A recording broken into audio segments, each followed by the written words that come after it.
What is up, everybody? Welcome back to the channel, Zaynomics Gaming. Today we are talking about a brand new fusion rifle that was just added inside of Destiny 2 in the Iron Banner playlist, and it is called Pressurized Precision. Now, most content creators do call it the Chode 2.0, and it does look like Frontier's Cry hand cannon, which obviously looks like a Chode, and it's just a longer version of pretty much Frontier's Cry, the hand cannon. So how does it perform? Well, it performs very well, actually, especially since it is a Strand weapon. It synergizes very well with our Strand subclass, and we can do a lot of different things with this weapon, as well as it does come with some new perks. Now, of all the perks that are actually available on this weapon, we do have a new trait called Discord. And Discord basically states final blows with another weapon grant this weapon increased speed for aiming down sights, accuracy, and airborne effectiveness for a short time. When Discord is active, final blows refund ammo. So essentially, the biggest upside to this perk is actually being able to get ammo back upon a kill. But you do have to get a kill, so it is a little bit more difficult inside of PvP. You have to keep chaining those kills, and eventually you are going to run out of opponents. So this does make this trait very situational, essentially. So you're kind of getting rid of the forgiveness and the consistency of actually using this weapon to use a trait that can essentially keep giving you special ammo so you can always run and gun. But with my experience, in most cases, it is very situational. It's going to be very hard to actually go on streaks with this inside of PvP. That's just the way the game is. There are a lot of other weapons out there, and you know, this weapon is not a bad weapon, but it's not a great weapon either. And you know, that is the newest trait, or the only new trait on this weapon. But there are a lot of good different perks on here that you can utilize to make this weapon feel a lot better. Now for PvE and PvP, I'm going to go with hammer forged rifling and liquid coils, just because with liquid coils you do get a +5 for impact, as well as you do get a +10 for range for hammer forged rifling. I know a lot of people like using fluted barrel, and I like using fluted barrel as well because it is a lot lighter. It does make the weapon feel a little bit more snappy, but from my experience with playing with this weapon, I was having a little bit tougher times with the range. So for the range with hammer forged rifling, you get to about 12.1 meters firing from the hip, and then you get around almost 16 meters when you're aiming down sights, and that can put a real that could put you in a stressful situation as you're playing the game. There's a lot of other weapons that can compete very well in that realm, so you definitely want to make sure that you have enough range to actually compensate. Now for that third trait column for PvE, I'm going to go with Discord, and then for that fourth trait column, I'm going to go with Hatchling. And Hatchling basically states precision final blows are rapidly defeating targets with a non-precision weapon spawns a threadland at the target's location, and you can see the synergy there with the Strand subclass. Now for PvP, like I said, I will stick with hammer forged rifling and liquid coils, but for that third trait column, I'm actually going to go with firmly planted and then Eye of the Storm, and that is the most popular combination, as you can see on Light GG. It is a very, very consistent roll. You are able to literally just hit and get kills that you wouldn't expect to actually get the kills of. You know, there's a lot of weapons out there where you're like, oh, I'm not going to get that kill. And then just for some reason, they pop up and die. It is what it is. You know, it's just the way Bungie has the game coded. And firmly planted, it was added in season 1 a very long time ago, and it basically states increased accuracy, stability, and handling when fire while crouched.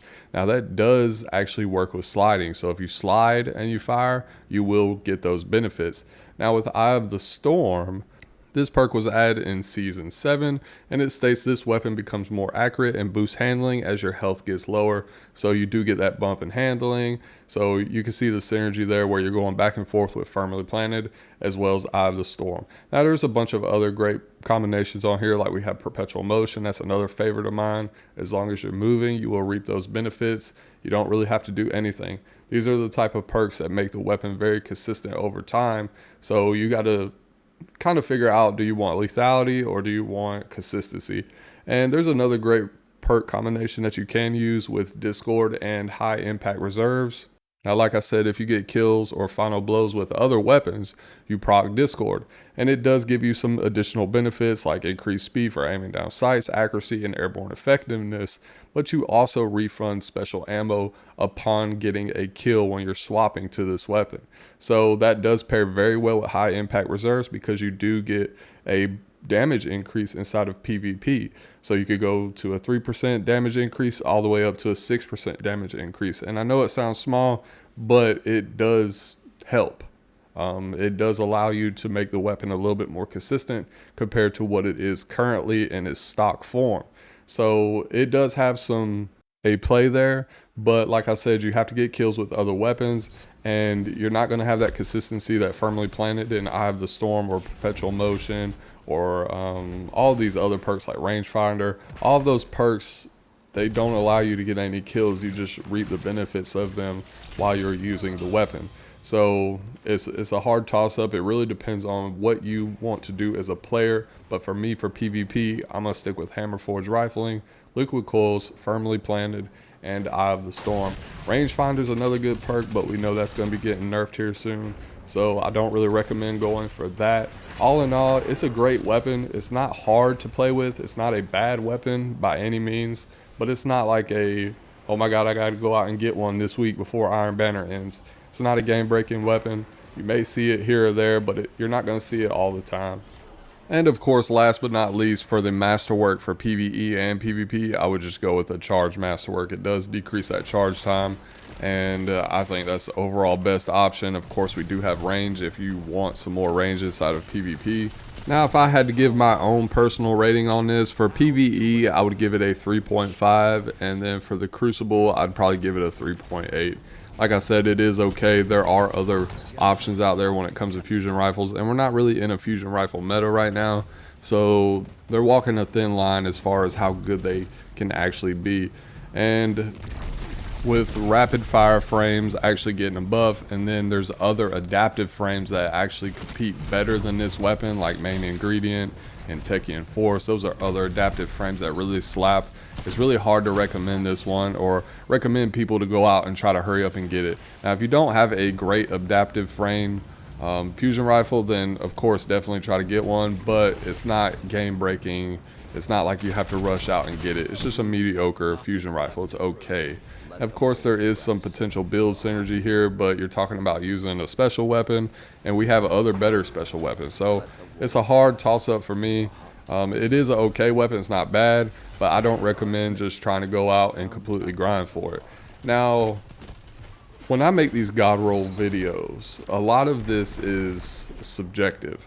So, like with this particular weapon, I don't really feel like there's a god roll. There are a lot of different perk combinations that you can use that will work very well with inside of builds or other PvP activities or gambit or anything like that. So I don't want you to feel like this is a go-to god roll video for this actual fusion rifle, just because there are a lot of other traits and other combinations that will work. And at the end of the day, it's always about what you like to play with and what you consider to be the god roll for yourself. So just keep that in mind when you watch all of my videos. Of course, there are some weapons that stand out more, that just have some dominant traits compared to others. But with this weapon in particular, and this is a perfect example, when you have the third trait column, you have Discord, Perpetual Motion, Encore, Moving Target, Firmly Planned, and you have Auto Loading Holster. All of those are fantastic options to use with this weapon, especially depending on the playlist that you're playing in. And for that final trait column, you got High Impact Reserves, Rangefinder, Eye of the Storm. Those three right there are top PvP perks. And then on the other side for PvE, we have Vorpal Weapon, Cornered, and then we also have Hatchling. Now, the only two traits on this whole weapon that I absolutely do not recommend as far as the third and fourth column is Air Assault and Iron Gaze. Both of those two perks will actually hurt you, and I don't recommend using them. But like I said, it is very subjective on god rolls, and if that's the roll that you want to go for, by all means do so. Now that brings me to the fast cap portion of this video, and you know, generally I do have a fast cap version or a playlist just so viewers can go back and just look at the god roll that I prefer. So for PvE and PvP, I am going to recommend Hammer Forge Rifling, Liquid Coils, and then for PvP, for that third trait column, we're going to go with Firmly Planted, and then for that fourth trait column, we are going to go with Eye of the Storm. You can use Discord and High Impact Reserves, but there's some hoops to jump through to actually get it to work, and you will have to get kills to proc it and always have that damage buff. And then for PvE, for that third trait column, we're actually going to go with Discord, and then for that fourth trait column, I'm going to go with Hatchling. This synergizes very well as far as like creating builds with Strand, and you are able to create those threadlings with non-precision weapon kills. And you know, all in all, that's a great perk as well. Hatchling is very popular. It is a little bit better to use on primary weapons instead of special weapons, but I digress. It's still the best role for me in this trait column. And we do have Vorpal Weapon as well. If you want to go with Vorpal Weapon, by all means do so. And then for that final trait column, like I said, maybe the last one I would use is probably High Impact Reserves with Discord, just because with High Impact Reserves, if you only got 1 round left in the mag, you do get a 25% bonus to damage, and you don't have to do anything, and that is only inside of PvE. PvP is a 6% damage bonus. That's going to do it for me, guys. If you enjoy this content or you find it informative, consider liking the video, and also consider subscribing to my channel if you aren't already. I plan to give away a deluxe edition of the final shape here when it actually comes out, so stay tuned for that. I'll have more details on that later. I hope you all have a wonderful day, and I'll see you all in the next video.